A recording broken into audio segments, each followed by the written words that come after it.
Olá, bem-vindo, bem-vinda a mais um episódio do Boss Voice.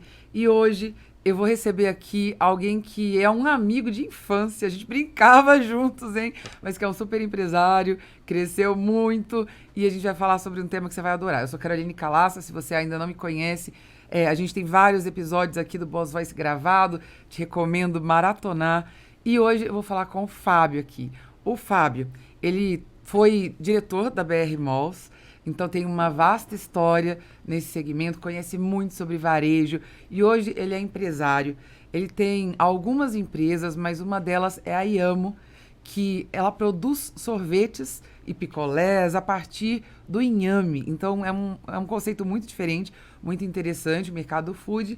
E ele hoje também tem a Be Green, que é uma fazenda urbana. Você já vai entender o que é isso, a gente vai falar mais a respeito desse tema. Fábio, obrigada pela presença, que bom Obrigado, receber Carol. você aqui. Pô, super prazer te rever prazer e é muito meu. mais num ambiente como esse, né? Pois é, vai ser legal Que bom. ouvir aí da sua história. Eu sei que você fez carreira como executivo, assim como eu, começou atuando em empresas como executivo e agora, há algum tempo, resolveu empreender. Conta um pouco desse seu processo, desse aprendizado como executivo e quando é que o bichinho do empreendedorismo começou a morder Legal. você. Legal, boa pergunta. Eu acho que vou tentar fazer uma história longa de 20 anos, bem curta, Sim. mas eu desde muito novo, ali com 19, 20 anos, entrei para o varejo, né? Muito no segmento de shopping centers, onde é muito bacana porque ele te dá um conhecimento muito vasto sobre varejo. Porque no shopping você tem que aprender sobre cinema, você tem que aprender sobre alimentação, gastronomia, moda, música, ou seja, você acaba tendo uma pluralidade, você tem que discutir com uma farmácia, meia hora depois você tem que discutir com alguém que vende calçado infantil. Então, isso te dá uma pluralidade de conhecimento muito bacana. Investi minha carreira muito nisso nos últimos 11 anos, né? Estive à frente, né, de um dos maiores negócios do Brasil, que é a BR Malls, que é a maior da América Latina hoje em shopping centers. A BR Malls nasceu ali, era uma startup, até fazer seu IPO e crescer. E você Pude participar de processo toda essa jornada. Então, fui legal. superintendente de alguns shoppings no Brasil, depois fui diretor de portfólio, então eu cuidava de uma regional que era Centro-Oeste, Minas, Norte, Nordeste. Eu brinco, era o resto do Brasil, a turma me dava ali.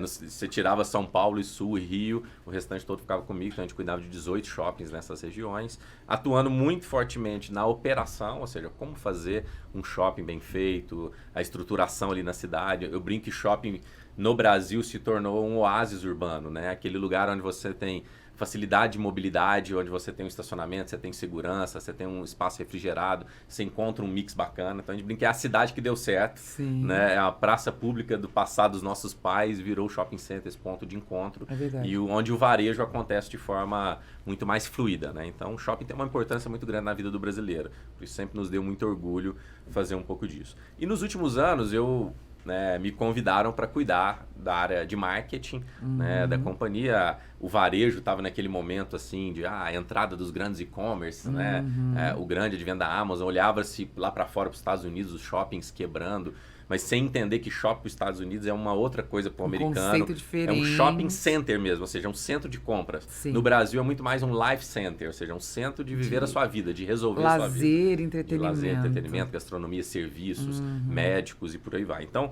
mas a gente começou a olhar para isso e falou, a gente precisa de alguma forma também se mexer, se transformar.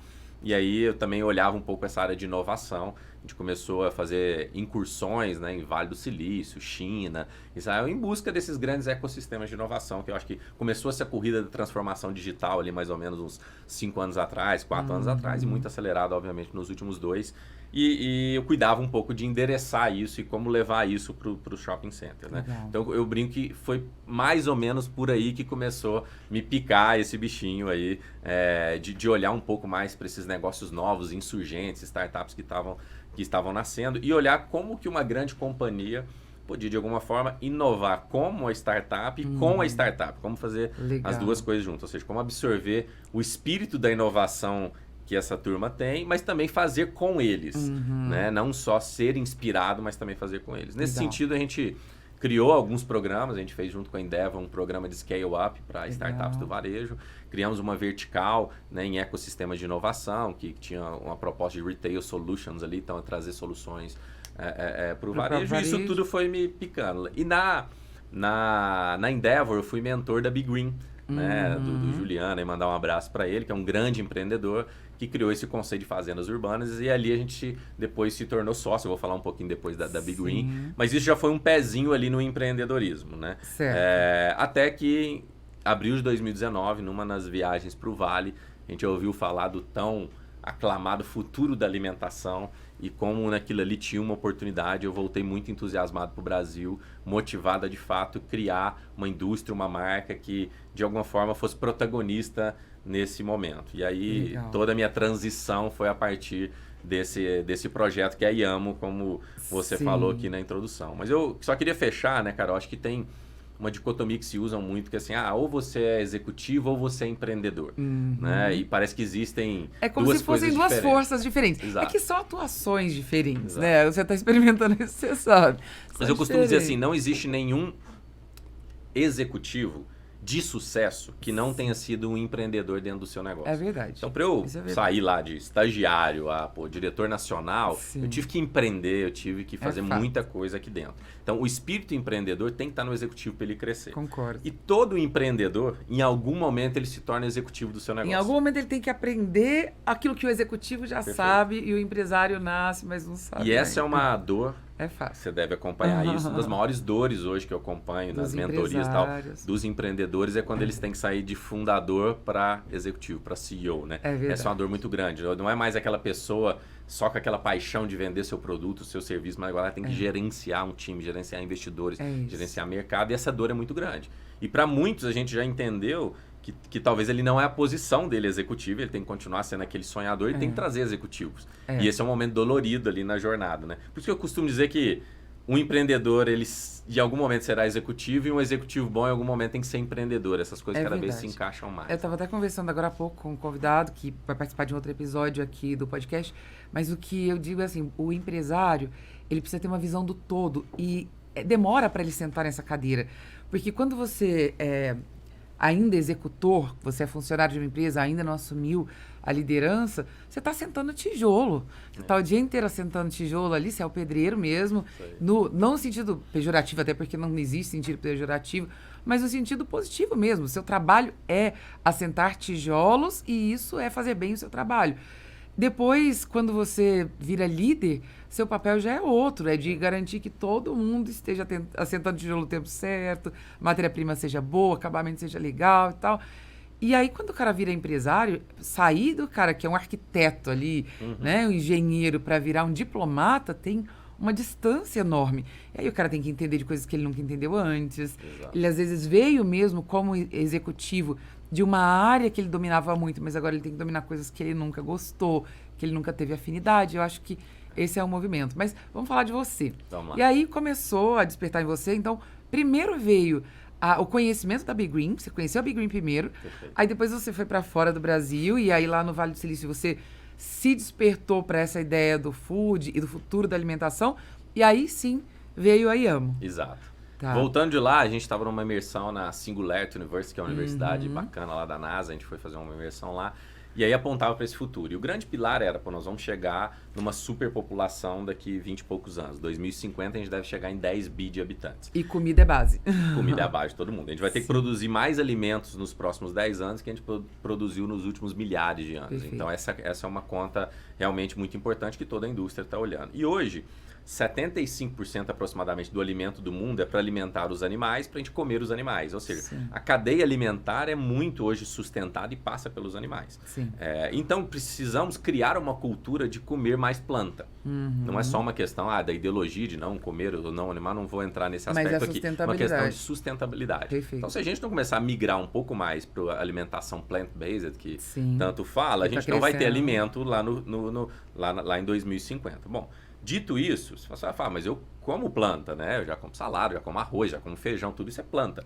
Mas como que a gente pudesse criar alimentos que a gente chama de análogos aos alimentos de origem animal, agora também de origem vegetal? Completamente de origem vegetal. Então, pensar numa carne, pensar num leite, pensar num sorvete, pensar em tantos produtos que você tem o mesmo sensorial. Essa não é possível que eu acabei de chupar um picolé. Você engana sua mente. Você engana sua mente e faz bem pro planeta. Perfeito. Porém, existem alguns pilares aqui, porque sustentabilidade, que é, de alguma forma, fomentar o plant-based, ele não necessariamente é saudável, ele não necessariamente é clean label, ele não necessariamente... Porque ele, talvez, para produzir a mesma coisa de origem animal e de vegetal, ele tem que usar vários outros... Você tem que colocar um monte de coisas artificiais que acaba estragando a qualidade Perfeito. do Então, produto. você é sustentável, mas talvez não é saudável. Perfeito. Então, a gente buscou esse pilar. A gente precisa ser sustentável, precisa ser saudável. Então, a gente que precisa eu buscar acredito que é parte das tendências, porque quem for sustentável, mas não for saudável, vai na contramão do que as pessoas estão buscando. É porque aí você cai naquele limbo da industrialização, como é hoje. Você só substituiu, obviamente, ali a origem. A matéria-prima. Que é importante para o planeta, sim, mas talvez não é bom para o seu corpo. Legal. E tem um terceiro pilar, que a gente brinca que são os nossos 3S lá, que é sabor.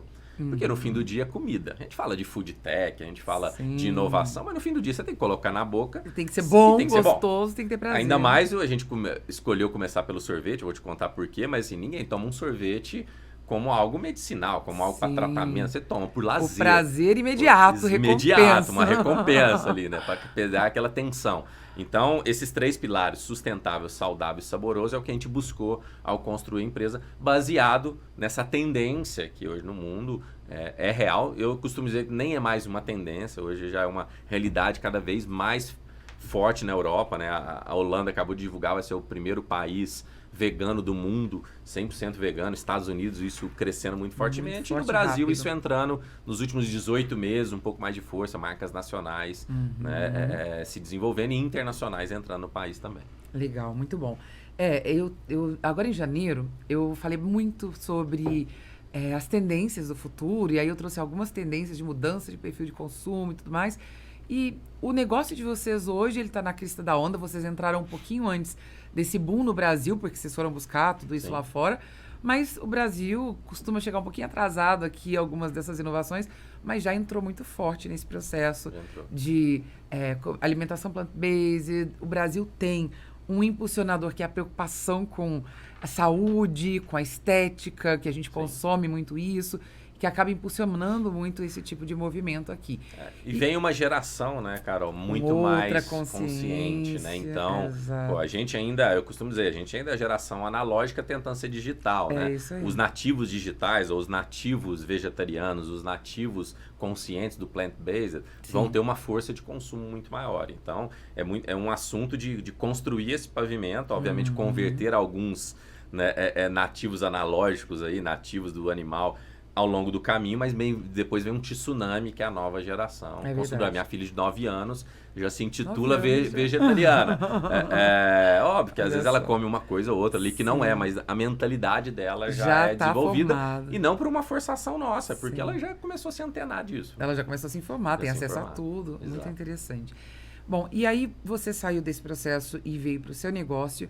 E quais foram... Vocês tinham um forte desejo de serem inovadores, de trazerem um movimento para o Brasil, de fazerem parte desse grande movimento mundial, mas aí você se depara com uma nova posição. Lá, como diretor, você tinha um monte de gente para trabalhar junto com você, todo tipo de iniciativa, você tem uma agilidade em executar de certa forma, porque você tem uma cadeia de pessoas. Você tinha quantas pessoas que você gerenciava? Diretamente umas 200 e poucas pessoas. 200 e poucas pessoas. E aí você começa o seu negócio e por mais que você tenha uma ideia incrível, você começa pequeno, ainda que você coloque investimento, não dá para começar gigante. Quais foram os principais desafios para você quando você vestiu o chapéu do empresário? Legal. Acho que esse parênteses é super válido antes da gente avançar para falar do negócio, porque acho que existe muito um pouco hoje no mundo aí da internet, né, dos influenciadores e das pessoas, né, uma penalização ao executivo, ao CLT, ao cara que trabalha para alguém e tal. E pô, você tem que construir o seu business, o seu negócio, e tal. A gente tem que tomar muito cuidado, isso não é para todo mundo. Exato. Né? Eu me preparei muito para isso, porque à medida que você sobe, ou seja, a decisão compromete 40 anos, eu vou fazer 40 agora, são 20 anos de carreira, não é mais um empreendedor de garagem onde é tudo ou nada. Exato. Eu tenho muita coisa em jogo muita aqui, coisa a perder, conhecimento, de network, de reputação, de um monte de coisa. Então, eu sempre aconselho, vai fazer qualquer transição, se programe. Eu me programei com 1 ano e meio de antecedência, fiz todos os movimentos para então fazer a transição. Eu acho que muitas vezes as pessoas entram emocionalmente, né, ali em alguma coisa e acabam não se organizando para isso. Então, acho que esse é um ponto número 1. Outra coisa que o que se vende o bacana agora é ir para as startups, para os negócios novos, né? Tem que ter um nome que é a The Quitting Economy. Nos Estados Unidos já se fala nisso, é todo mundo todo se mundo desligando das grandes corporações, quer migrando para coisas novas, querem empreender. Tá? Porque olha para a startup que algum amigo viu ou que saiu no jornal, que se tornou um unicórnio, mas pô, tem algumas coisas legais ali. Ela parece ser mais sedutora do ponto de vista de ambiente de trabalho, de inclusão, de diversidade, de agilidade, modernidade. Pô, então aquilo ali me parece mais comigo. Tem um potencial ganho de entrar no início, então, pô, eu posso participar de uma construção de algo e não só algo que já foi construído. Está pronto, as regras já estão feitas. Pronto, já as regras estão lá.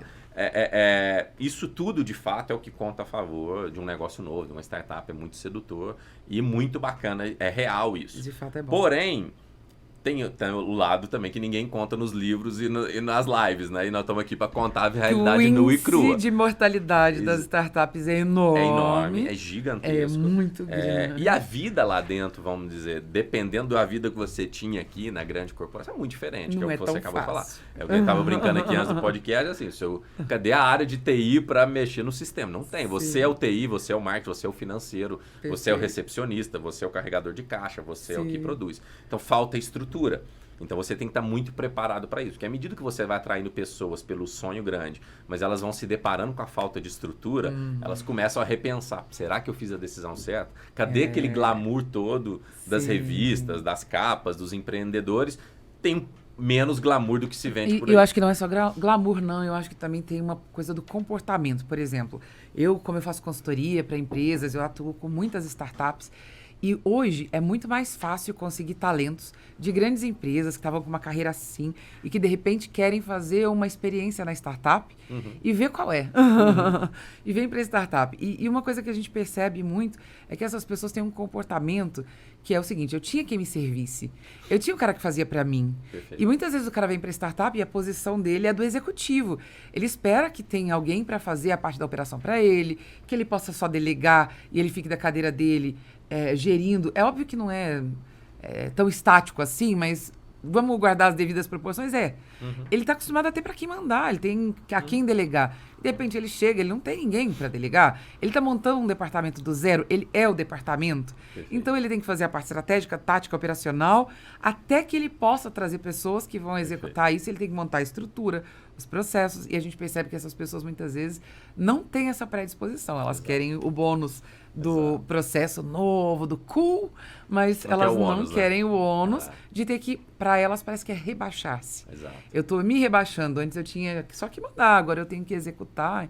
Então eu acho que é um grande desafio dessa adequação. Você tocou num ponto muito claro, assim, para mim, assim, qual foi nossa cartilha ali de desenvolvimento dessas startups novas que a gente está desenvolvendo e como que a gente traz um pouco do conhecimento, da sabedoria adquirida nesses tempos todos, né? Acho que o primeiro ponto, e a gente acredita muito no primeiro quem, depois o que, lá, famoso lá do Jim Collins, que traz um pouco disso. Pô, primeiro escolha as pessoas certas. Sim. Né? Os melhores ativos do seu negócio são as pessoas certas. Perfeito. Encontrando e as pessoas certas são essas que sabem o que vão fazer e você sabe que o nível de frustração dela ao descobrir a realidade nua e crua não vai cair. Porque ela já entendeu. Então, você não quer aventureiros, você quer aqueles que acreditam, que têm apetite a risco e que querem ir junto com você. Bom, eles têm que ser recompensados por isso. Eles têm que ter a famosa ali pele em jogo. Então, o que a gente faz em todos os nossos negócios? Desde o início, um alinhamento societário de abrir 10% da empresa para atração de executivos e de advisors. De gente boa. Por quê? Você não atrai via PLR. Sua empresa ainda não tem EBITDA, não tem lucro. Você não atrai via bônus, você não atrai via salário. E se você fizer só promessas vazias, essas pessoas não ficam, porque elas vão perceber que vai demorar demais para chegar lá. Então, a pessoa tem que acreditar no propósito, no sonho, nos empreendedores, na capacidade de execução, que não é só no sonho, tem a capacidade de execução. E ela tem que, obviamente, ter um pedaço daquele negócio. Sim. Então, tô trabalhando por algo de fato que é meu, por menor que seja. Né? Aliás, é 1%, 2%, 0,5%, mas aquilo ali é um voto de confiança que você dá para alguém. A gente tem várias metodologias de fazer isso. Exato. Mas eu acredito no modelo de partnership. Eu acho que a cultura de partnership ela é muito eficaz, principalmente quando você está construindo negócios do zero, onde você precisa atrair pessoas boas, mas que são caras no mercado. Mas quando você une a vontade da pessoa de migrar em realizar um sonho de empreender e ainda dá para ela a possibilidade de ser seu sócio, de participação, isso é muito importante. Sim. Só que muito empreendedor, muito empresário, no Brasil, a gente ainda tem uma cultura de acumulação de riqueza. Cara. Então, a gente tem muita dificuldade em distribuir riqueza. Então, o Brasil é o exemplo clássico dos donos bilionários e dos diretores ali, gerentes e tal. Ok. Ganha bem para viver. Exatamente, ganha bem para viver. A gente não tem essa cultura de distribuição de riqueza. Sim. Então, é algo que a gente tem tentado construir. Eu acho que a gente tem esse papel de ser a nova geração dos empresários brasileiros, de construir uma geração que distribui, que sabe dar aquilo que é importante. E aquilo que é importante é o seu negócio, não é só o bônus, não é só a viagem, não é só o prêmio que a visita ali, mas é algo que de fato... Isso é que a gente que esteja lá dentro e realmente comece a pensar que o negócio é dele, que se ele trabalha direito, ele tá ganhando, mas se ele trabalha mal, ele tá Porque tirando o sentimento o de dele. dono, tal do ownership, tal, foi tanto cultivado nos últimos... Né? E eu vivi numa empresa que era sentimento de dono, era um dos grandes valores nossos, eu acho isso super importante, mas tangibilizar não isso na prática é a complexidade. Muitas vezes a empresa grande não consegue fazer isso. Às vezes tem um plano de stock option, tem um plano de incentivo de longo prazo, mas já no negócio novo, você pode abrir de fato, porque a pessoa não só se sinta dona, mas seja dona de fato. Perfeito. Mas você tem que fazer isso para a pessoa certa que dá valor nisso. Perfeito. Porque às vezes você começa a distribuir participação do seu negócio para gente que isso não faz a menor diferença para ele nem entende o que isso significa, isso não muda o comportamento dele. Então é alguma coisa também que precisa ser muito bem estabelecida e pensado. Perfeito. E até, já que a gente tocou nesse assunto, não é exatamente ele, mas vamos falar... a gente percebe, por exemplo, quando eu trabalho com empresário, pequeno para médio, o cara que está começando a crescer a empresa dele, ele começa a ver o movimento das startups e ele começa a querer trazer tudo que tem na startup para dentro da empresa dele. Uma das coisas que ele quer é participação em resultados. E ele começa a fazer participação de resultados remunerando. Quando, na verdade, a pior coisa que você possa fazer é passar a remunerar sem se estruturar. Porque para você remunerar, você tem que ter uma clareza de como você vai fazer isso. Você tem que garantir que aquilo que o cara está executando lá para ele receber tenha sentido com aquilo que você está desejando construir. Então, às vezes, você começa a recompensar e remunerar a pessoa que ela não está te levando para onde você quer. Você está dilapidando, de certa forma, a sua riqueza ao fazer isso para alguém que não está mudando em nada o comportamento dela ou contribuindo, de fato, para o resultado que você deseja. Assim, você tocou num ponto crucial, eu vivi isso na pele e acompanho empresas que vivem isso na pele, que é, eu sou aqui uma empresa, vamos dizer assim, mais da velha economia, olho para essa nova economia e tento importá-la para dentro do meu escritório da velha economia, do meu jeito de ser da velha economia. Isso cria uma entropia muito grande e cria muitas vezes uma falta de fato ser algo genuíno, de fato ser algo que nasce de você. E a gente vive num mundo, infelizmente, né, Carol, forçados à polarização. E para mim aqui está o grande erro, porque a dicotomia do mundo é a dicotomia do ou. Então, ou você é físico, ou você é digital. Ou você é da velha economia, ou você é da nova economia. Ou você tem um escritório careta, ou você tem um escritório... Que todo mundo tem pula-pula e escorregador. Pula-pula, escorregador. Ou você tem uma cultura X, ou você tem a cultura professor Falcone, PDCA, Meta. Não, ou você é mais cool, e você tem lá um OBZ meio do Google, aí você esquece que o OBZ nasceu em 1960 e que ele é tão old school quanto o Falcone. Só que é cool porque o Google lançou as sprints, lançou as novas metodologias ágeis e tal. E quando a gente fala metodologia ágil, por exemplo, vamos implementar a metodologia ágil. O que a metodologia ágil no fim do dia é? Voltar à essência da empresa. É todo mundo sentar na mesma mesa, trocar ideia de áreas multidisciplinares e tentar fazer algo rápido, sem comitê, sem burocracia, sem nada. Então, o que a gente tem cada vez mais entender e pregar para as pessoas é a harmonia. A gente precisa ver o jogo do ou. Então, dá sim para conviver. Né, e a soma é muito rica. Inclusive porque as startups trazem para a gente uma visão de modelos de negócios, que eu acho que é uma das grandes riquezas para a empresa tradicional, que é você poder olhar e falar, eu não preciso empreender em outro negócio. Eu posso empreender dentro do meu próprio negócio e eu posso agregar modelos novos de negócio que são um negócio único, que eu vou ter que fazer todo o trabalho de construção. Mas eu trabalho num conglomerado que tem uma pedra fundamental e uma linha mestra de atuação. E ao invés de eu ter custos diferentes, know-how completamente diferente, eu tenho uma linha central que eu tenho N oportunidades. Eu acho que isso é uma coisa legal. Aí ainda nessa linha tem a história que você citou aí das OKRs, por exemplo, e eu trabalho com planejamento estratégico há muitos anos. Então eu vou dar palestra e o pessoal fala, Carol, você acha que o OKR dá para pôr aqui na minha empresa? Eu falo, lógico que dá. E é incrível, mas para que você quer colocar o OKR na sua empresa? Me explica, né? Porque as pessoas não entenderam o fundamento, que é o seguinte, O objetivo é a gente ter um planejamento estratégico. Esse planejamento não pode ficar na mão dos donos no livro preto dentro da gaveta. Ele tem que ser compartilhado e entendido por cada pessoa, da faxineira ao principal executivo da empresa. E a gente precisa ter maneira de monitorar e garantir que a gente está avançando em direção a isso. Por que a startup usa OKR e usa esse modelo? Ela não tem modelo de negócio pronto. Ela está em teste. Então, como é que ela faz um planejamento estratégico de 5 anos e um plano de 1 ano para trimestralmente ficar avaliando? Ela precisa fazer isso semanalmente, né? Um mês muda tudo, muda o modelo, muda a direção, muda completamente. Uma empresa que já tem uma direção clara, que já vem se estruturando há um tempo, ela não tem essa necessidade. Ela pode trazer o OKR como uma maneira mais dinâmica de estabelecer metas, mas sempre partindo do pressuposto de que o objetivo é ter um planejamento. O objetivo é fazer as pessoas entenderem. E você deve estar percebendo muito isso. Você estava na empresa tradicional, agora está na startup. Tem muito modismo na gestão no Brasil, que as pessoas nem entendem o porquê, mas é cool, vamos colocar para dentro. Isso traz complexidade, né? A gente pode falar de nós mesmos, né, Carol? Então, assim, a gente é palestrante, é professor e tal, mas a gente sabe que muito desse movimento dos últimos anos, das metodologias, é para vender livro e palestra. Exato. Né? No fim do dia, eu crio uma percepção de estresse nas pessoas, de falta de conhecimento, e vendo conhecimento. Isso. Quando no fim do dia era uma linguagem era muito a mesma simples, coisa era a transformada. mesma coisa de forma transformada. Ok, não dá para julgar, entendo tal, mas acho que é nosso papel traduzir, né? Acho que assim, ser aquela pessoa que filtra isso e tenta simplificar. Exato. Porque hoje a grande dor, na minha visão dos empresários, ontem eu estava com alguns aqui em São Paulo, é compreender uma língua nova que inventaram. Então, parece que a gente falava uma língua e agora veio alguém e criou uma outra língua, que tem um monte de sigla, um monte de termos, um monte de coisa que causa em nós uma estranheza e uma necessidade, tipo assim, meu Deus, sou um peixe fora d'água. Sou analfabeto. Eu não sei mais fazer negócio. É quando você começa a traduzir pra pessoa na mesa do bar ali, não, cara, isso que o cara falou, é isso, ó, isso que ele falou, é isso. Eu falo, por que vocês não falam assim? Né? Mas a gente vai criando normalmente esses cacuetes, esses vocabulários, né, que a inovação vai trazendo.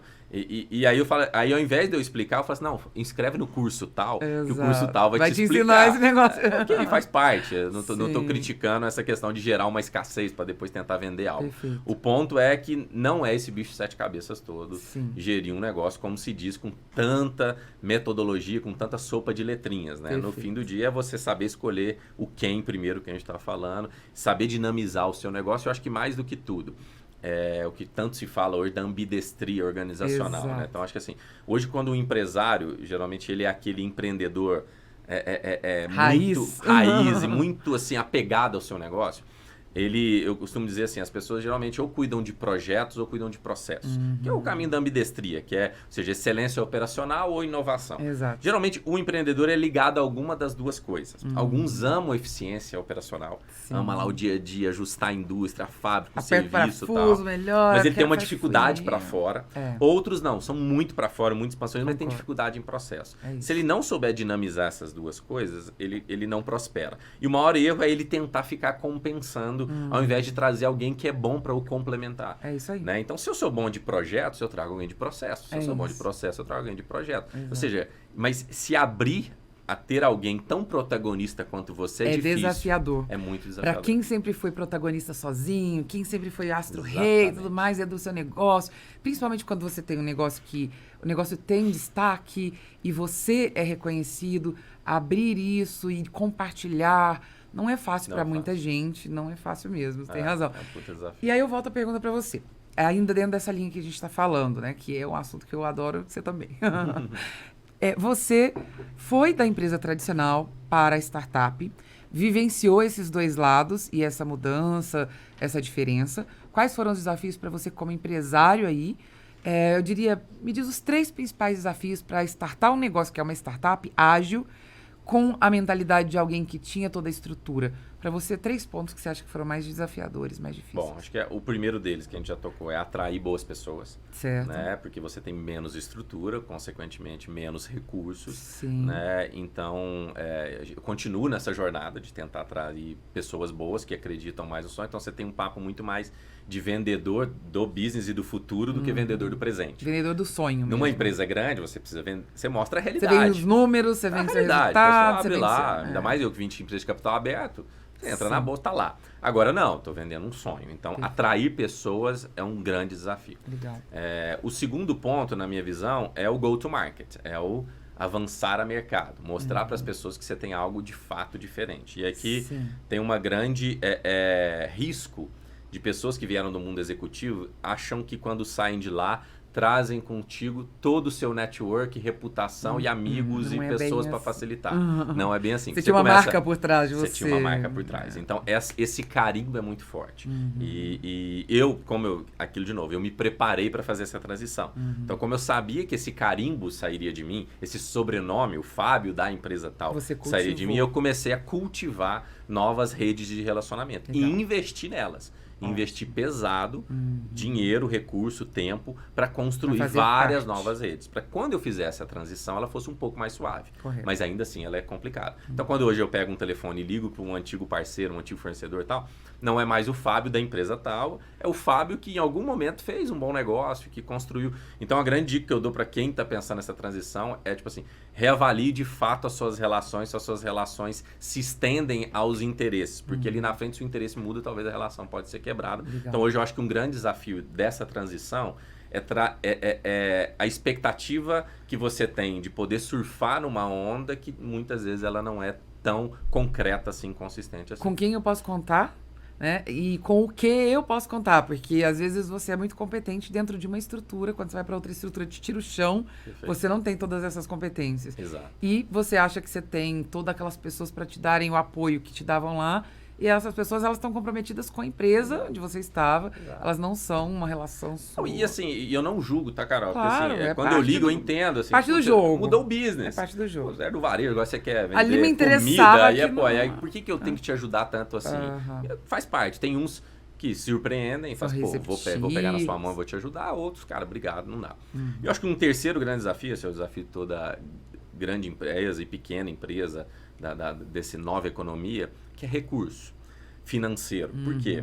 Como você diz, eu acho que o grande mérito e a possibilidade da startup é a capacidade de testar hipóteses o tempo todo. Isso aí. E ela é muito mais rápida em testar hipóteses. Só que isso acaba quando o dinheiro acaba. É isso aí. Então, quem pode testar mais hipóteses é quem tem mais essa pista de recursos financeiros. E para captar recursos financeiros do mercado, que é um mercado hoje que tem uma disponibilidade de recurso e está olhando para empresas inovadoras, você precisa de muita coisa, principalmente dados, acesso a mercado, acesso a tamanhos de market share e tal, que numa empresa pequena você não tem condição de comprar um relatório que custa milhares de reais, você não tem condição de entrar num grupo que vai te dar esse tipo de informação, porque isso é muito caro. Então a empresa grande, ela compra inúmeros relatórios mundiais para ter o embasamento dela. Um relatório que eu vou comprar, às vezes é o dinheiro que eu tenho para o ano, para ter um relatório. Então o acesso à informação, também, essa informação mais apurada para eu dar segurança para o investidor também é uma grande dificuldade. Então eu costumo dizer o seguinte, é muito bom ser um navio pirata, que o tesouro está para cá, você é muito ágil, você vai. Mas você tem poucos recursos. Muitas vezes as pessoas defendem o navio pirata ali, que é esse que é muito ágil, em detrimento do transatlântico, que é a grande empresa. Mas é muito melhor estar num transatlântico. Muito mais seguro. O quarto é muito melhor, o banheiro, o atendimento e tal. O que é o problema do transatlântico? Ele é imóvel, ele é muito mais lento. Então, o que o transatlântico... Por isso que, na minha visão, as grandes oportunidades estão nas grandes empresas e não nas startups. Mas as grandes empresas têm muita dificuldade de mobilizar isso. Porque ela quer virar um navio pirata, ela não consegue, porque ela já é um transatlântico. E não é ruim ser transatlântico. Não, e a mesma dificuldade que existe da transição da startup, que não tem os recursos da grande empresa, existe da grande empresa que não tem a agilidade e os recursos que a startup tem. Aí a grande empresa é poderosa, que ela faz? Compra as startups. Aí coloca a startup dentro do navio transatlântico, acabou toda a cultura de agilidade. Acabou. E ela quer formatar. Esse é o grande problema, que ela cria as suas lanchas, que a gente brinca lá. Então, o transatlântico cria as lanchas. Que, por exemplo, se o tesouro está numa ilha aqui, e o transatlântico está aqui, até ele fazer a curva, um navio pirata já chegou lá. Já foi. Então ele cria um jet ski, uma lancha, um projeto de agilidade, um squad, uma área transformada. Aí você pode dar o nome que você quiser para essa lancha, para acessar o tesouro. Isso aí. Mas se você não dá essa lancha autonomia, individualidade, poder, se ela continua subjugada às regras do transatlântico, ela volta, se acomoda e ela não aproveita a oportunidade. E parece simples, mas não é. Porque, por exemplo, beleza, eu tenho uma empresa grandona, eu vou colocar aqui, vou comprar 3 startups, tá bom, ela não está sob a gestão do diretor fulano de tal. Só que você tem que criar um outro negócio para gerir aquele. E aí você tem regras muito fortes, uma estrutura que depende, 98,8% de todo o meu faturamento vem dessa estruturona aqui. eu vou criar um novo negócio, vou modificar todas as regras, vou criar indisposição com os caras daqui para poder alimentar um jet ski que eu não sei nem para onde ele vai no futuro, é desafiador, né? Muito desafiador. De fato, mas desafiador. eu acredito que as grandes empresas estão aprendendo.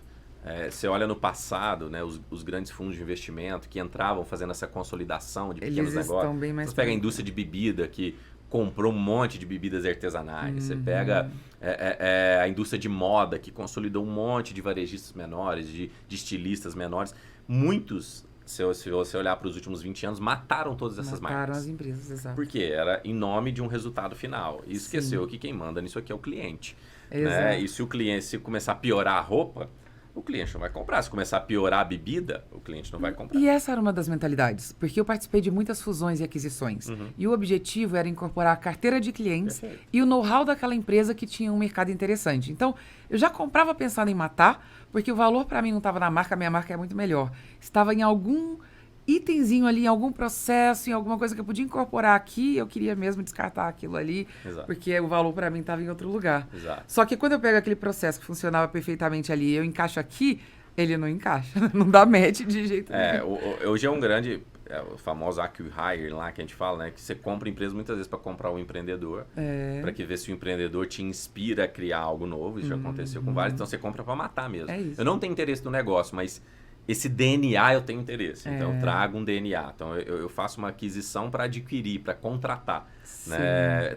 Tá difícil achar alguém no mercado, então compra essa empresa para a gente trazer. Isso aconteceu no mercado de tecnologia agora fortemente. Muito, tem acontecido ainda, o movimento é muito forte. Ainda muito fortemente. rápido. Então, tem uma empresa de desenvolvimento aqui, uma fábrica de software, alguma coisa assim, faz sentido, traz essa turma toda para dentro, porque é uma turma joia, que se eu for tentar contratar eu não consigo, eles têm um DNA diferente do meu, que eu vou tentar comportá-los aqui. Mas a grande dificuldade está, de fato, em comportá-los, né?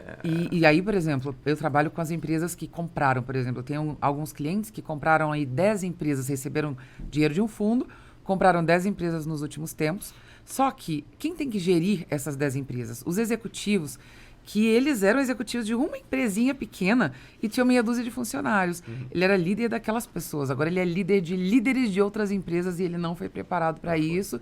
E aí, enquanto a coisa está acontecendo, você tem que incorporar, é desafiador também. Mas vamos voltar aqui pro foco do seu negócio. Tá bom, aí você começou com esse projeto e tal, a IAMO vem crescendo muito rápido. Vocês vêm expandindo até porque estão na crista da onda, é um mercado interessante. Como é que vocês têm conduzido esse processo de crescimento da IAMO no momento? Acho que alguns pilares são muito importantes, né, Carol, na construção de um negócio. Eu acho que isso vale para todo mundo. O primeiro dele é time, a gente já falou. O segundo é como formatar a ideia para que ela não seja só uma ideia, seja capaz de executar, mas que ela tenha um diferencial no go-to-market. Porque a escala, o crescimento, no mercado de varejo, num mercado que é um oceano vermelho gigante, como que eu trago diferenciação? E aí a gente começou a olhar lá para fora. Eu vou entrar no assunto que a Amanda gosta, que é do Inham, né? A gente começou a olhar lá para fora, né? Daqui a pouco ela vai me perguntar aqui. Mas, e tava bombando lá fora o conceito dos superfoods.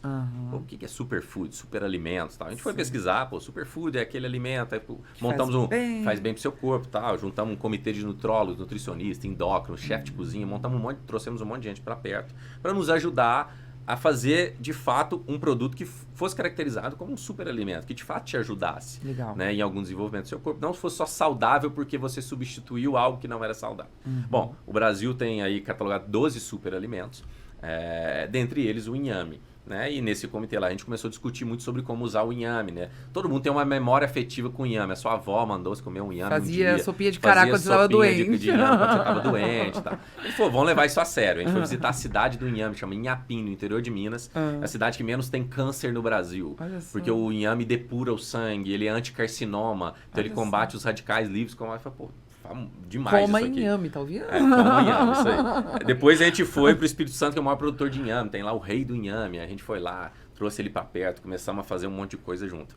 Descobrimos professores universitários que tinham o domínio da questão da matéria-prima. Bom, se esse é o nosso diferencial, se a gente quer de fato ser isso aqui, vamos levar isso a sério. Montamos uma fazenda, IAMO, junto com a Universidade Federal, Embrapa nos ajudando, Instituto de Ciências Agrárias. Trouxemos todos esses acadêmicos para nos ajudar e hoje a gente tem um centro de pesquisa que trata a IAMO lá dentro da nossa fazenda laboratorial. Para isso, a gente desenvolveu a espécie, né? Começamos a cultivar a espécie e homologar os agricultores familiares que cultivam e nos fornecem. Então, vocês trabalharam com o inhame, mas vocês buscaram maneiras de beneficiá-lo Perfeito. também para que ele tivesse o sabor ideal Perfeito. para a produção. Esse é o nosso foco, é beneficiá-lo. que legal. Né? Então, o inhame está aí para todo mundo. Qualquer um pode fazer produto de inhame, espero que façam, é um puta produto. Mas, a gente precisava ter... Aí eu só dei essa volta toda para voltar no diferencial. Certo. Porque quando eu vou para o mercado, pode ser meio estranho vender um produto base de inhame. Atiça uma curiosidade, mas eu quero entender um pouco melhor o que é isso. A gente criou um laboratório, então a gente tem lá engenheiro químico, engenheiro de alimentos, tá, o IAMO Labs, e a gente desenvolveu lá dentro a iamina. O que é iamina? É uma brincadeira de vitamina do inhame, né? A gente usa com Y lá, que é a nossa marca. E a gente tirou, então, do inhame os principais nutrientes que ele tem, que o consideram um super alimento. Certo. Fizemos um blend com outras vitaminas e minerais e agora estamos no processo de patente da iamina. Que legal. Então, a gente tem uma base proprietária nossa que a gente usa agora e ela nos deu a possibilidade de, a partir disso, desenvolver qualquer tipo de alimento. produtos, Exato. e inclusive talvez isso valha muito mais do que o próprio negócio hoje, que é a indústria de Então sorvete. isso brilha os olhos. Incrível. Mas isso foi necessário, por que eu estou te contando isso? Porque para escalar, para acelerar, para ir rápido como a gente tem ido, a gente precisou gastar um tempo bom nessa curacidade da ideia, do fundamento, né? Porque às vezes as pessoas... Isso a gente aprendeu, porque, de novo, não tem mais 20 anos de idade, não estamos lá numa garagem querendo um dinheiro para aventurar. A gente sabe como constrói negócio. Mas eu acho que isso é uma coisa que é uma dica interessante para quem está ouvindo, porque muitas vezes a pessoa tem pressa, porque o mercado está muito ágil. Ela olha para o mercado e ela fala, se eu não implementar essa ideia aqui, ó, alguém vai me roubar essa ideia e eu vou perder essa possibilidade de ser o primeiro, o pioneiro de desbravar o mercado. Então, por receio de perder essa oportunidade, muita gente sai fazendo negócio sem estrutura, sem nada que possa garantir um diferencial duradouro. Sim. Então o cara vai lá e inventa umas maquiagens. Ah, não, minha embalagem é bonitinha, eu consigo fazer uma experiência legal de entrega. Só que tudo isso é copiável e muito rapidamente. Perfeito. E se você não tem alguma coisa que realmente tem valor, um extrato de fato que tenha valor, você não tem nada.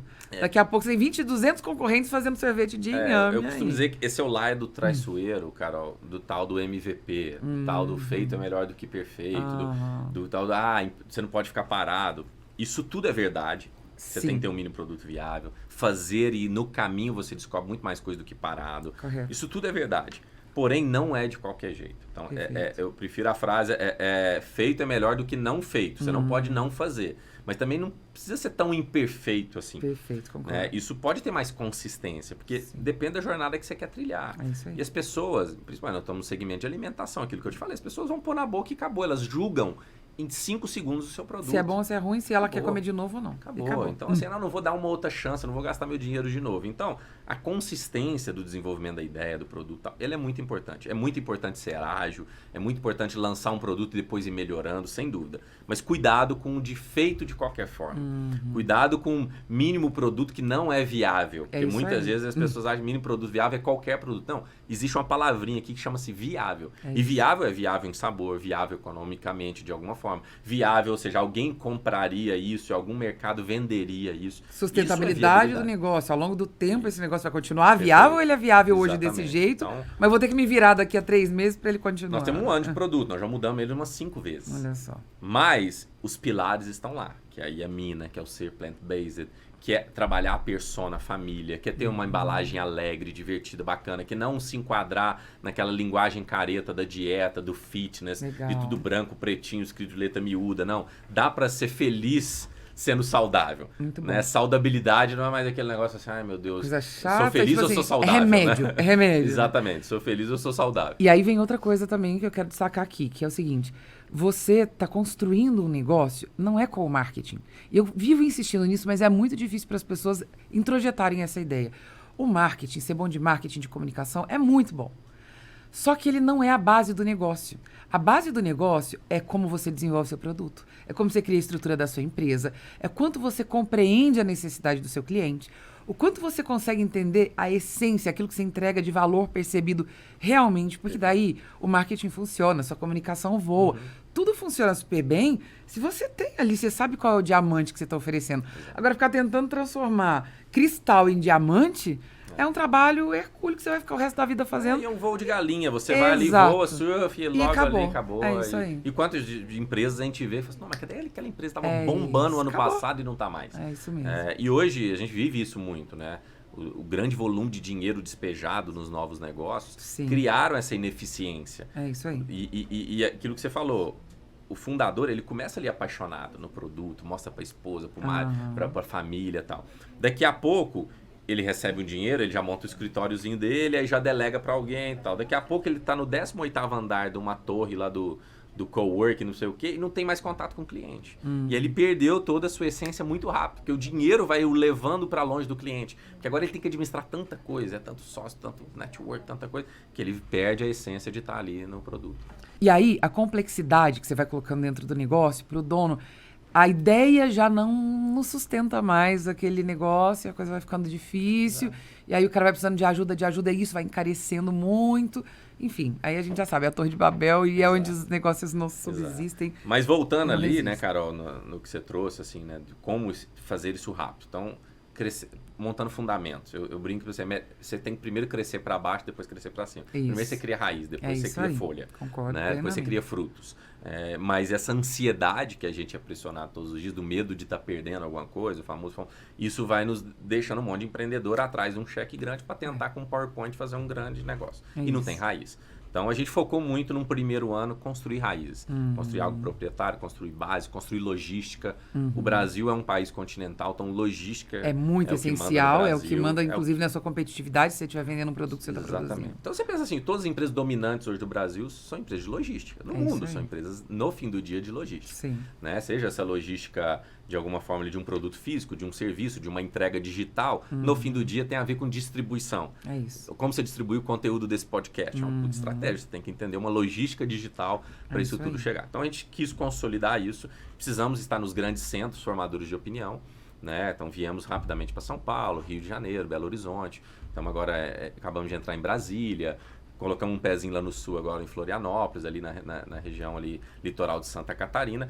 Porque a logística também dos congelados ela é um pouco mais complexa nesse sentido. E aceleramos o nosso pesquisa e desenvolvimento de novos produtos. Então, a gente lança agora, né, em maio, os leites, né? Todos os leites vegetais com inhame então inhame cacau, inhame coco, inhame e castanha. Então, tem um blend disso. E lançamos o para criança também. Assim como a gente lançou o picolé Kids, sorvete Kids, a gente lança também o leite para criança, ali um substitutivo daquele achocolatado pequenininho lá que a criança leva na merenda, que a mãe morre de culpa, né? De estar dando aquele tanto de açúcar, aquele tanto de coisa. Agora ela pode levar mais saudável e gostosa para criança. Porque criança não tolera algo que não for gostoso. É isso, então, criança não mente. O pilar da criança não mente. E outro ponto aí que eu acho que também é um ensinamento interessante, esse podcast está super rico, que é essa questão de você conseguir olhar lá na frente e entender quais são os seus próximos passos, para que você possa se preparar para isso. Por exemplo, quando você cria essa capilaridade de distribuição, não apenas você passa a ser mais conhecido, passa a ser uma empresa nacional, mas você aprende, conhece a região, você começa a desbravar ali aquela região para entender a cultura local, você começa a preparar essa logística para que depois você tenha vários hubs de distribuição para crescer muito mais rápido. Isso também faz parte desse processo de fundamentação, que eu vejo que é muito importante para quem quer crescer, quem pensa em expandir rapidamente. O discernimento dos vários Brasis, né, que a gente tem. Eu vivi isso porque eu cuidava de Cuiabá, Campo Grande, Goiânia, Brasília, Salvador, Palmas, São Luís. Eu aprendi o que é sentar numa mesa em Manaus e não entender por que Manaus não tinha os grandes varejistas de eletro. Eu falei, não, porque não chega eletro aqui, porque tem que chegar de barco. Então os maiores varejistas estão aqui. De ir para Campo Grande, eu falei assim, por que não tem nenhuma loja de perfume nesse shopping? Não, porque nós estamos a 2 horas do Paraguai e todo mundo compra. Ou seja, cada cidade tem uma particularidade, uma é mais influenciada pelo litoral, outra mais pela mata, outra mais por um... São vários países dentro de um país. É uma influência europeia muito forte, mais bairrista, mais... Então, assim, se você não tiver esse discernimento ao lançar produto, a entender a cabeça do cliente ali, você não lança a nível continental, a nível Brasil. Por isso que eu falo, quem de fato é bem sucedido no Brasil, depois tem uma certa facilidade de ir para o resto do mundo, porque nada mais é do que replicar aquele entendimento de várias multicultural culturas que você e estrutura para atender e tudo mais. Muito bom. Fábio, eu queria entrar um pouquinho na parte mesmo de comunicação e aí também falar um pouquinho da Be Green, que tem essa questão logística, mas tem muito de marketing também, de um modelo comercial interessante. Eu queria chamar a Amanda para vir para cá para conversar com a gente. Bem-vinda, Amanda. Obrigada mais uma vez. E, gente, dessa vez eu juro que eu estou, assim, ansiosa para virar cliente, né? Porque eu amo Yummy. É bom. Eu amo Yummy. Que bom. Fábio, vamos falar um pouco da parte de comunicação, mas antes da gente introduzir esse tema, como é que vocês vão até o cliente, como é que vocês estão propagando isso, mesmo do ponto de vista de marketing, fala um pouquinho só da Be Green e do modelo de negócio, do modelo comercial. Legal. Pô, a Be Green, como a gente falou lá na introdução, é um projeto de fazendas urbanas. A fazenda urbana, ela vem para preencher alguns gaps, eu não vou entrar em todos aqui, mas o primeiro é o do desperdício da cadeia de distribuição. Hoje você pensa um pé de alface, Carol e Amanda, ele é plantado, sei lá, 100 quilômetros aqui de São Paulo. Ele vai lá, ele é colhido, é jogado numa caixa, num caixote, desse caixote ele vai para um caminhão, do caminhão ele vem na estrada, chega na CEAGESP, da CEAGESP ele vai para um caminhão que vai para o supermercado, do supermercado você pega, põe na sacolinha, põe no seu carro, do seu carro você chega, põe na geladeira, põe para alguém lavar, na hora que chegou no seu prato...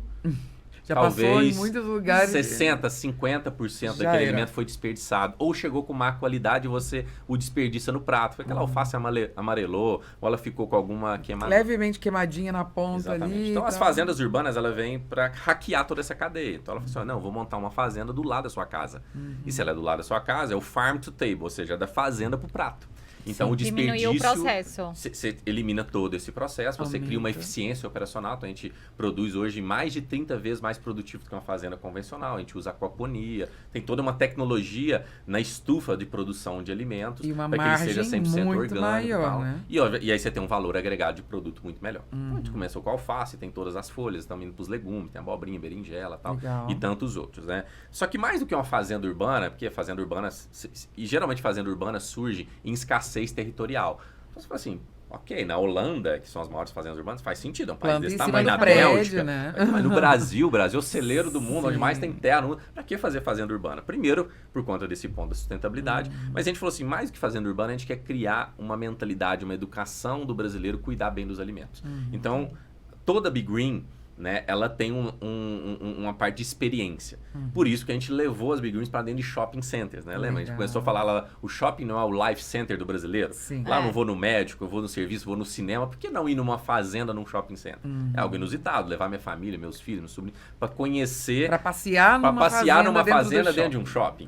É algo inusitado. E lá a gente tem toda uma parte lúdica de educação, laboratório para criança, vários brinquedos educativos. A gente leva ela na fazenda, ela colhe, ela entende como é produzido, como vem a semente. E eu começo a criar nessa... E os pais começam a se engajar. Então a gente tem muita visita de escolas. Sabe aquele trabalho de escola que a gente ia visitar lá sempre? Então a gente recebe ônibus e ônibus de escola para visitar a Be Green. Aquilo cria uma consciência no pai de preservar o alimento, de comer tudo que está no prato, de saber como lavar bem um vegetal. Então tem uma parte de educação e entretenimento ligado ao projeto de sustentabilidade. Por isso que a gente está em shopping centers hoje. A gente tem no Rio, São Paulo, Belo Horizonte, Salvador e estamos inaugurando Goiânia no dia da gravação do podcast. Que legal. Que o interessante é que você cria relacionamento com a marca, né? E você está conscientizando a nova geração, que é o seu futuro consumidor. Você citou o exemplo da sua filha, que Sim. se autodenomina vegetariana. Exato, Isso. exato. Então, ela provavelmente porque ela leu, porque ela viu. E é um conceito Porque ela que foi vem na Be crescendo. Green, ela foi lá, ela criou, viu, ela ela sentiu criou. o sensorial de uma plantação, de como que é. Eu tenho uma filha de uma amiga que também trabalha com produtos naturais, né? Ela importa alguns produtos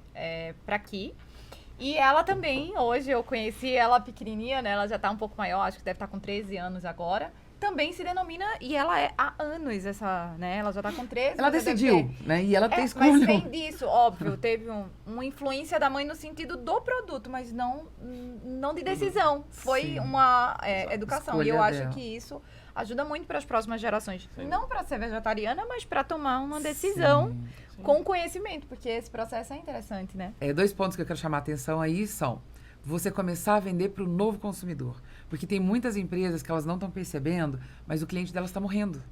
Elas estão vendendo para a pessoa que tem a velha mentalidade, o cliente dela, ele está envelhecendo e daqui a pouco ele está morrendo, e elas estão completamente desconectadas da mentalidade, do comportamento da nova geração, do novo consumidor. Então fica aí a dica, como é que a sua empresa pode fazer algum movimento, ainda que você não esteja oferecendo um produto que seja completamente inovador, mas que você possa começar a criar experiência com essa nova geração e criar relacionamento com ela, porque ela vai educar a família. Ela puxa a orelha dos pais. Quer dizer, é uma Ela geração influencia os que pais. toma a decisão, Exato. né? Eu tenho um Nutri que eu gosto bastante dele também, e ele tem um dos filhos que é vegetariano, é mais ou menos assim nessa idade, 9 anos. Então, eu acho que isso é um reflexo, né? A todos criança os dias, por vem exemplo. tomando decisão. Ah, eu quero isso, eu não quero aquilo. Eu como isso, eu não como aquilo. Na minha casa tem lixo, separação lá, Separado. orgânico, plástico e tal. Aí esses dias, né, Criançada dá bronca. todo dia ela chega, papai, mas você vai jogar essa garrafinha nesse lixo? Ô, filha, desculpa, eu errei aqui o lixo. Ou Ela seja, tá ela fica ligada. me monitorando Quando eu- o tempo todo. Quando eu vou com minha sobrinha pra praia, que eu brinco que é uma mini-me, né? Ela vai até a água e daqui a pouco ela volta. Recolhendo os lixos. Olha só. isso, tia, que absurdo. É outra mentalidade. Só agora na pandemia que ela ficou meio indecisa de tipo assim, eu quero pegar o lixo, mas às vezes é um copo, né? E a gente tá falando de vírus, bactéria, mas é a consciência da criança. E essa mesma consciência de estamos no momento de um vírus. Eu tô falando de uma criança de 6 anos. Ela fala, eu quero recolher o lixo, mas não recolho o lixo. E às vezes a gente deixa passar essa oportunidade, ou até as marcas deixam de entender essa oportunidade, porque a criança é uma oportunidade e vocês criaram essa Mas oportunidade, é uma né? questão, né, Amanda, assim, meio inexorável, assim. Ou é assim ou não será. Assim, o mundo ou chegando você a fala 10 com bi de ela, habitantes, a forma que a gente está hoje usando os recursos naturais do planeta. Não dá pra continuar assim. Dá Você não pra vai continuar. sobreviver, Então, ninguém vai é uma comer. questão de sustentabilidade da sobrevivência. Então, assim, não é uma questão, porque é bacana, é socialmente Sim. correta, não, porque a sua família é mais Tem ideológica, isso a sua também, não é. mas não é. Legal, beleza. Tem um monte de espuma aqui nesse assunto, mas assim, lá embaixo tem um fundamento Que faz que sentido. é a questão da sustentabilidade. E aí eu ia trazer o segundo ponto, que além desse que eu acho que é bem interessante, que é o seguinte, você uniu a sua experiência com shopping, o seu background, e você encontrou nisso uma oportunidade de criar um ponto de exposição da sua marca para que você possa levar uma experiência para perto do consumidor. Que seria difícil levar o cara lá para a fazenda urbana, que fosse em cima do prédio. Exato. Mas quando você leva a fazenda até ele, ao lugar onde ele Exato. frequenta, você cria uma experiência com a marca muito diferente e transformadora. Se tem algo que mudou na relação empresas-consumidor nos últimos anos, foi a ordem das coisas. O consumidor não vem mais até mim. Eu não abro mais a porta da minha loja e alguém entra. Eu não publico mais um post e alguém curte. É isso Eu aí. não subo mais um vídeo no YouTube e alguém assiste. Eu preciso ir até o cliente. Então, exatamente esse, para mim, é o cerne de todos os novos negócios. É isso E a aí. gente achava que conhecia o nosso cliente, porque tinha um cadastro do cliente, E nada tinha um e-mail disso, do cliente, pelo um telefone do contrário. cliente. A gente viu na pandemia, quando Não. as lojas fecharam, Faz o que a gente com isso? não conhecia. É isso Porque não aí. adianta agora, do nada, você... Por quê? A gente acostumou o cliente a promoção. Toma aqui o cupom de 20%, toma aqui a promoção. E- Agora eu preciso me relacionar. É. Aí não é Exato. genuíno essa relação, porque ela era E só não existe. transacional. Até então, eu nunca fiz nada. Nunca fiz De nada. repente, é muito claro que é por interesse que eu tô te Por ligando. interesse, Então, exatamente. essa ordem que você falou, hoje, e cliente é algo cada vez mais caro do ponto Caro de vista pra o adquirir. famoso custo de aquisição do Aham. cliente, é algo que todo mundo hoje olha. Por isso que eu acredito, e é o que a gente tem feito na Yamo, é valorizar o cliente existente e oferecer mais produto para o meu cliente do que investir mais para Em ter mais aquisição. cliente. Uma das Exato. coisas que eu mais falo nas minhas mentorias é isso. As pessoas se preocupam com novos. Não é que não tem que ter. Sim, mas escuta o teu, ele já tá ali, ele já é teu cliente, ele já consome, você pode ou aumentar, né? Quer dizer, ter outras oportunidades para ele, que eu acho que é isso que você está fazendo. A Yama é muito prática e visível nisso. Você tem um produto, você está indo para o outro, você está implementando, trabalhando, enfim. Você já existe, ouve aquele teu cliente, e com aquele ele vai indicar mais ou vai ter novos. Exato. E Isso às aí. vezes a pessoa fala assim, eu tenho um novo. Veio ela, e aí eu vou atrás de novo e eu esqueço, e aí eu vou atrás de novo. E é isso, eu acho que é a nova mentalidade empreendedora do cara inteligente. Eu uso a mesma estrutura de negócio e eu multiplico as minhas oportunidades, aproveitando a mesma base de clientes que eu já construí, porque o valor não está no produto, o valor está no cliente. Exato. Ele é valioso e é ali que eu tenho que explorar e tirar o ouro. Se eu não estiver aprendendo a fazer isso, eu estou deixando tudo Hoje, cara. na minha visão, assim, dos grandes aqui da mentalidade dos empreendedores que são apaixonados no seu produto. Sim. Assim. É. E a arena não é mais É o de artista. produto, é uma arena do problema. Eu costumo dizer o clássico exemplo da música. A dor é ouvir música. Eu ouvia em vinil, eu ouvia no CD, eu ouvia no pendrive, eu ouvia no iTunes, agora Você eu vai escuto ser no um streaming. consumidor de música A dor não sempre. mudou, É isso É. que é ouvir música, mas o produto mudou. Se eu sou apaixonado no produto, forma. no meu CD, no meu Isso vai Eu acabar. tô com a cabeça fechada e eu Exato. não consigo nem olhar pro lado pra perceber que a coisa... Então, o meu produto não mais é cara. o sorvete, não é o leite, isso não aí. é a fazenda urbana por si só. Estou o produto vendendo é sorvete. felicidade, É bem-estar, isso. saudabilidade, Experiência. sustentabilidade. Se eu precisar mudar o produto, várias vezes nós vamos mudar. Se precisar mudar de mercado, nós vamos mudar para cumprir, para preencher esse gap. E aí, volta só rapidinho lá na dicotomia da grande empresa da pequena. Todos os unicórnios brasileiros, as empresas valem mais de 1 bi e tal, você pode pegar, elas pegaram um atrito da jornada do consumidor da grande Cara, e falou assim, excelente. eu vou fazer só aquilo. Por isso que eu falo, toda startup é monopólio de nicho. Sim. Escolhe uma dor, monopoliza ela. Porque se você quer abrir seu dinheiro, vai acabar rápido. Você não vai ter recursos pessoais, nem financeiros. Você não vai nem conseguir humanos, nem brigar nada. com o grande, Você não vai porque ele é conseguir muito brigar mais com o grande. Então rápido. pega aquela pequena, eu não vou citar nomes aqui, mas se a gente pegar, sei lá, os últimos Nubank. 10 unicórnios. Vamos pegar o Nubank, Pegou lá, por exemplo. você pega o quinto andar. Eu, por exemplo, cansei de precisar de fiador para mudar de cidade. Exato. Sim. Não tem fiador, então só alugo no quinto andar. E vários que a gente poderia ser o Jim Pass, o Log e todos os outros descobriram uma pequena Falha. atrito na jornada. Que o grande está muito preocupado. Eu costumo dizer assim, o grande ele tem um problema que é o alto custo de consenso. O que é isso?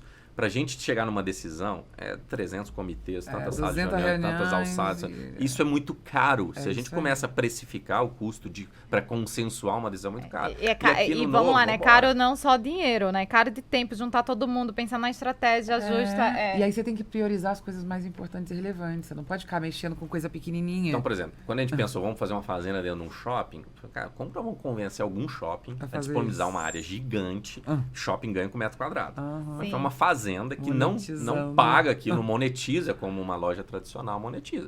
Nós tivemos que achar quem Um viés pra ele. viés. Aqui em São Paulo, Achar qual uma shopping? área onde era ociosa para fazer a primeira. Para depois ele me dar uma área um pouquinho mais nova. Para agora a gente ia começar a entrar em áreas muito bacanas. Legal. E aí, obviamente, veio o papo do ESG, da importância de se preocupar com o meio ambiente. A gente começou a entrar no B2B. Então, a gente hoje tem fazenda dentro da fábrica da Mercedes-Benz, Sim. dentro da sede do iFood. Estamos assinando outros contratos grandes de empresas que entenderam que tem que trazer o espírito da sustentabilidade Pra para o dentro, prato do funcionário, para a mentalidade. Então, o funcionário. funcionário, às vezes, ele quer descansar depois do almoço, ele vai lá para o Big Green, ter um momento de descanso, porque é um oásis O no meio da ambiente indústria. Em si. É. Aqui em São Paulo, qual shopping?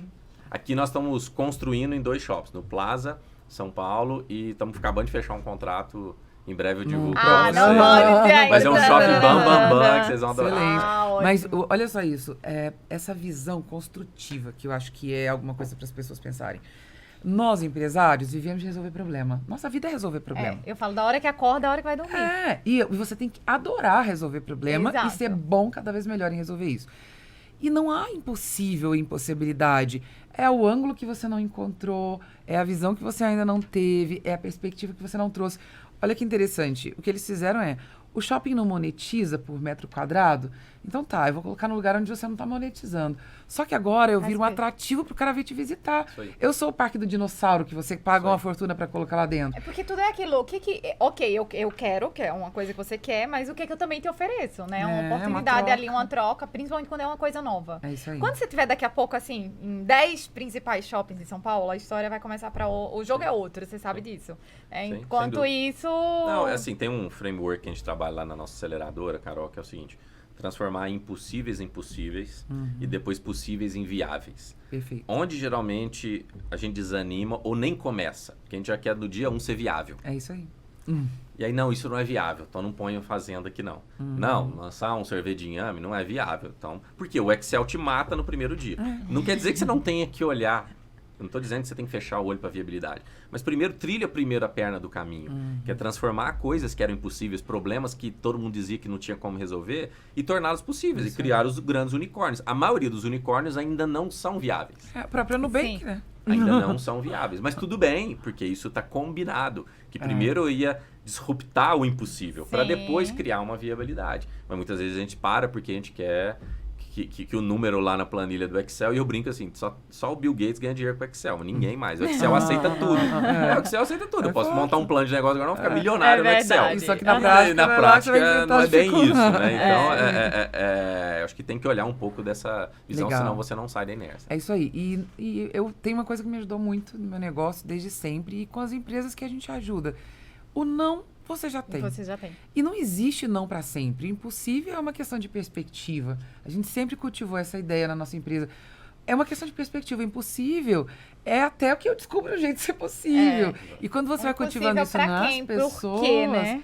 Isso vai abrindo portas que antes você não conseguia abrir. Gente, tá demais esse Tá papo, muito né? bom, Tá muito bom. muito bom. Tem muito ainda o Tem que muita fazer, coisa né? que a gente pode explorar. Vamos marcar o 2.0. Nós vamos marcar, aqui, com né? certeza Vamos. absoluta. E vamos trazer seu sócio, que Boa, também é meu isso aí, amigo, isso aí. que é uma pessoa incrível. Vamos Exato. trazer ele pra cá, Já fica pra bom. falar Eu só pra queria gente. fazer uma perguntinha final. Vai lá. Quais são os próximos passos? Como uma boa consumidora de produto orgânico e de inhame especificamente, que eu achei muito inovador, né? Esse seu caminho, esse novo formato.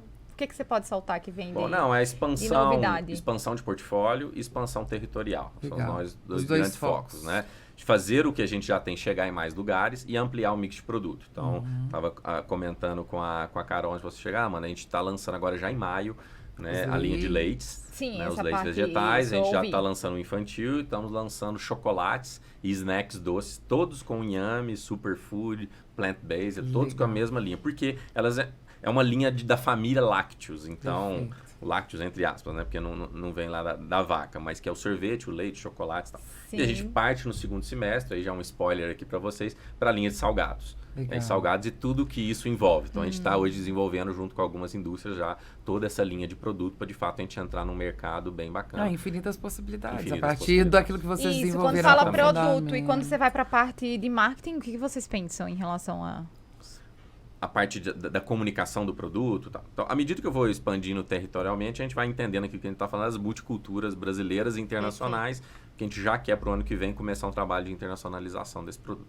Entendendo isso, a gente descobriu uma coisa muito importante, que as pessoas batem muito cabeça nos seus negócios, é não entender a persona âncora. Hoje a Iamo é para todos.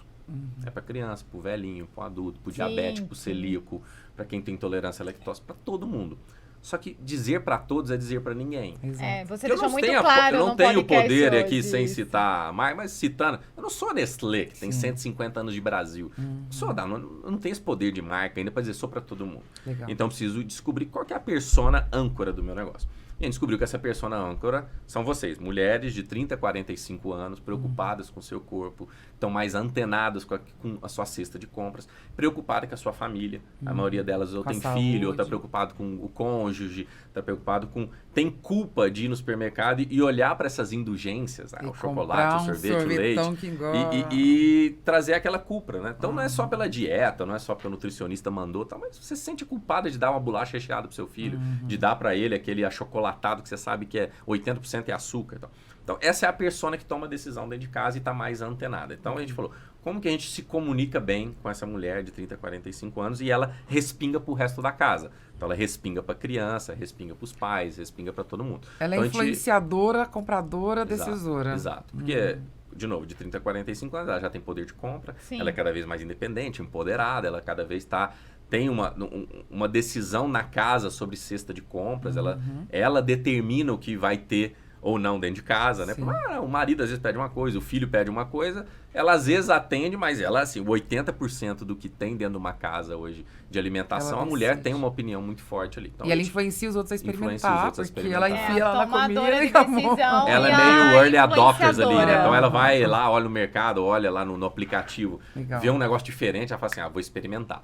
Então a gente ancorou nela a nossa comunicação. Perfeito. Tanto da comunicação visual, vamos assim dizer, publicitária, quanto das ações de Legal. eventos. Mas, então, por exemplo, a gente descobriu que essa mulher no Brasil está jogando beach tênis.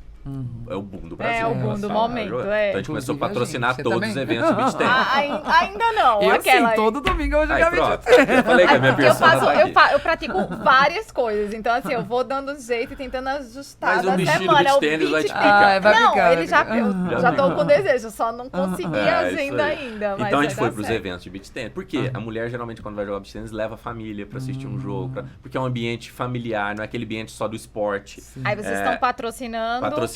Levamos, a gente faz uma sorvetada lá e leva muito Olha. produto. Trabalho pré e o Legal. pós-jogo, porque a gente tem, tomar o nosso sorvete paçoquinha ou de açaí, aquilo dá uma energia para você jogar. Então, Ela vou pegar o de repõe açaí vitaminas agora. e minerais depois. Então a gente entendeu que essa mulher, ela tá dentro de casa, família, ela tá na mesa de negócio, como vocês duas estão aqui hoje, e ela tá também no esporte. Então a gente procurou alcançá-la nas 3 momentos da sua vida. Um momento familiar, um momento profissional e um momento lazer. Em resumo, entende o seu cliente, ajusta o produto e vai e dá o Não tiro queira certo. ser o produto para todo mundo. Sim. E dá Você o tiro pode certo. ser para todo mundo, mas você não pode canalizar sua comunicação. Primeiro, ou É seu isso dinheiro aí. vai embora e Sim. você começa a criar uma esquizofrenia de Perfeito. comunicação publicitária. Isso eu acho que é uma dica final super interessante, porque você entender quem é essa pessoa, ao invés de querer ter a pretensão, para o empresário é sempre uma decisão difícil, de quem eu vou abrir mão. E se você perguntar para a maioria das pessoas quem você quer atender, ele quer atender. A maioria das pessoas quer atender o máximo de pessoas A possível. oportunidade acontece todo dia, né? Então aparece N oportunidades para todo mundo. Sim, Então, mas o cara você não quer abrir mão de oportunidade não quer abrir nenhuma. Mão de oportunidade. Ele Exato. quer aproveitar e ele quer a mão grande ali. Se ele puder colocar todo mundo para dentro, ele quer. Só que isso traz custo grande, porque você tem um dinheiro limitado para teste, você não é uma empresa gigante. Então você precisa ir lá e testar. E se você for testar para 20 públicos diferentes, 20 tipos de comunicação, 30 tipos de embalagens, você acaba trazendo um custo enorme, um risco muito maior, uma complexidade até de descobrir Exatamente. esse não, esse sim, qual é a minha Qual o resposta. caminho? Então, acho que essa é uma dica final muito legal. De você identificar uma persona e, a partir dela, você ir ampliando. Quando eu comecei a trabalhar com venda de treinamentos, de consultoria e tudo mais, eu comecei com um cara que queria trabalhar para a empresa e fazer o que eu fazia. Só depois, eu já trabalhava no offline com empresários, mas só depois é que eu vim a falar com o empresário online, coisa que eu já fazia fora. Porque não adiantava eu querer falar com todo mundo ao mesmo tempo, sem me estabelecer para ninguém. Fica essa dica aí, pega essa dica e guarda, que eu acho que é muito legal. Valiosa. E só as suas palavras finais. Queria que você deixasse uma mensagem para o pessoal. 2 coisas que você aprendeu nessa sua jornada Legal. e desse processo seu como empreendedor que você acha que são muito importantes e que pode ajudar quem está Ótimo. nos Vou ouvindo. tentar pinçar do nosso bate-papo 2 coisas que para mim 2 são coisas super legais. valiosas. Isso aí. A primeira delas a gente falou talvez nos últimos 10 minutos. Não seja apaixonado pelo seu produto. Legal. Seja apaixonado pelo benefício que ele gera, pelo Isso. problema que ele resolve. Porque o seu produto pode mudar várias vezes para resolver esse mesmo problema. Maravilha. Isso é uma dica valiosíssima. As pessoas são muito apaixonadas por aquilo que se desenvolve, pelo seu serviço, porque aquilo envolve reputação. Perfeito. Pela ideia. Porque o produto vira muitas vezes o seu sobrenome, né? É, É a perfeito. Carol, é o Fábio daquilo, é a Amanda daquilo. E a gente às vezes tem muito apego ao produto e não em resolver a dor e o problema. E o Legal. outro ponto, que eu acho que resume tudo que a gente discutiu aqui hoje, que é a estratégia. Estratégia é um processo de escolha. Escolha dói. A gente Legal. acabou de falar isso aqui agora. E escolha dói muito, porque quando eu escolho uma coisa, eu deixo de escolher outra. Exato. Né? Eu abro mão de outra. Quando eu digo sim para uma coisa, eu digo não para outra. Quando eu digo sim para uma persona, eu digo não, em tese, para outros. Então, saiba escolher. E lembre o seguinte, existia um conceito em gestão antigamente que era diferencial competitivo sustentável. Então, a gente queria lá, o meu grande diferencial sustentável é esse, a minha estratégia sustentável é essa. Só que falar de sustentabilidade num mundo que muda, na velocidade que a gente muda, não existe. Então, hoje a gente fala muito de licenças estratégicas. E o que é o conceito da licença? Licença é igual a sua licença para dirigir. Você tem que ir lá de tempo em tempo provar, renová-la, né? Então, uma estratégia que você tem hoje não necessariamente garante a sua perpetuidade. Perfeito. Talvez a sua licença para vencer hoje, amanhã não deixa de ser uma licença para vencer e você tem que criar outra. isso Porque as licenças vão vencendo. Então, muito cuidado com o apego também Perfeito. à sua estratégia. Muito bom. Porque muitas vezes ela pode vencer. Maravilha, Fábio. Muito obrigada. Foi que incrível. Eu agradeço. tenho certeza que o pessoal que está assistindo aqui está com a cabeça explodindo aqui, cheio de ideias e possibilidades. Vou querer receber vocês aqui de novo. Amanda, Vai ser um obrigada prazer. pelas contribuições. Obrigada também. Maravilhoso. E a minha palavra final aqui para você, que eu acho que vale a pena pensar sobre isso. Você trouxe uma questão relacionada à estratégia, que é quando você está em cima do muro e você não está escolhendo, significa que você não tem uma estratégia. Então, você está atirando para todos os lados, você está tentando ver o que dá, mas você ainda não tomou uma decisão. Isso é um bom indício de que sua empresa está precisando repensar a estratégia. Olha, obrigada pela presença, foi muito bom ter você aqui com a gente. Deixa seus insights, comentários. Se você curtiu isso aqui, compartilhe com as pessoas, compartilhe o link. Se você ainda não está acompanhando o nosso canal, acompanhe o nosso canal aqui, se inscreva, siga o Fábio, consuma o Yamo, que vale a pena experimentar, é incrível, vai isso conhecer a Be Green. E obrigada pela sua audiência, pela sua presença aqui. É sempre pra gente um privilégio, um prazer receber você. A gente te encontra e te espera na próxima quarta-feira, no próximo episódio do Boss Voice. Até lá.